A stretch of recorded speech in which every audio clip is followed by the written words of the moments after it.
My name is Clara Williams, and I am a proud member of the Teaneck Board of Education. I am one of the leaders of the Metro District of Building 1, New Jersey, and I am also an organizer for Save Our Schools, New Jersey. North Jersey was awarded a $5 million grant from HUD to promote regional planning. P&J is developing two important reports to influence the direction of $30 to $40 billion of state and federal funds. And it's called the Regional Plan for Sustainable Development and the Regional Fair Housing and Equity Assessment, or the FHEA. In terms of sustainability, we would be investing in our already built out communities, and we would also prevent the creation of sprawl.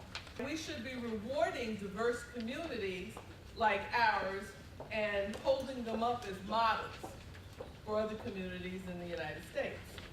For example, 31% of the students in Teaneck are now on free and reduced lunch, and it indicates that poverty is growing in the suburbs. And diverse towns like ours should, again, be rewarded for our diversity and not punished. I came here because I understand there's $5 million being given out for a study. No, I mean, that's why I'm here. And then I also heard that there was, when they come to some conclusions, there's going to be some additional money to go into those towns that were listed and other towns to help them with their problems. I really want to know, before we leave here, how we can get some of the cash. I mean, that's where I want to go.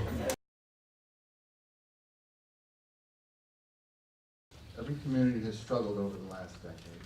Most have changed demographically, and we'll see in rather striking terms in a moment. But the ones that look the most like the next America, the racially and ethnically diverse, socioeconomically varied communities, are carrying the burdens of that transition without enough regional help from some of their more affluent neighbors. The result is diminishing opportunity to remain middle class or to become so in the first place. On the other hand, some municipalities have actually not changed very much at all.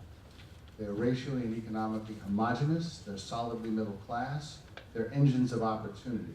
Sure, they've struggled to some extent, but they struggle much, much less. The first is to recognize the cost burdens that older, more southern towns in this region currently shoulder, and shift more of it to residents of more affluent towns toward the north.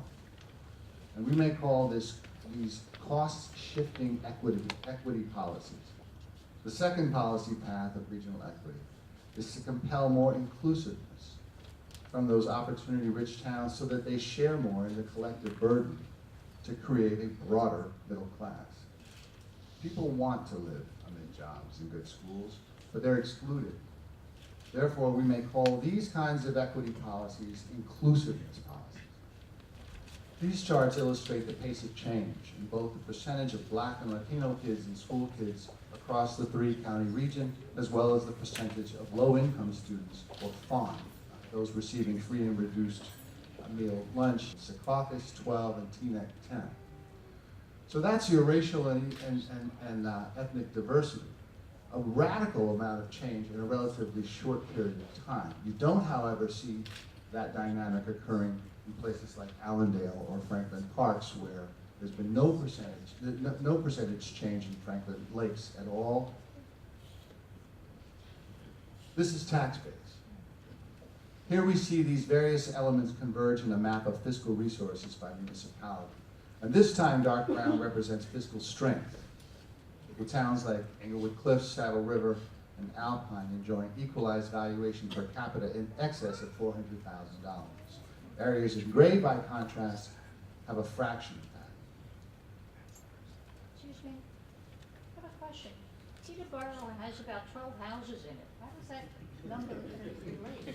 Airport. Fortunately, this is, I'm sorry? this is a problem with, I mean, you have census tracts. No, those houses are not large.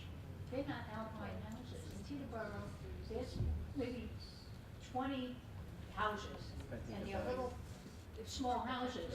That number is so off the charts, it has to be wrong.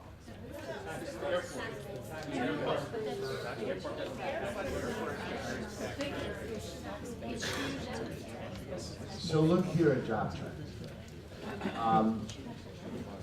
I mean, we're gonna find anomalous looking areas because of small numbers. Sometimes policies that you put together for a good purpose turn around and kick you in the hiney parts, okay? For example, a long time ago, Teaneck integrated schools and had busing in order to make that integration work. So what happened is, at that time, I believe there were 8,000 kids in the public school. So here's what happened. Over a period of time, the public school population became 4,000.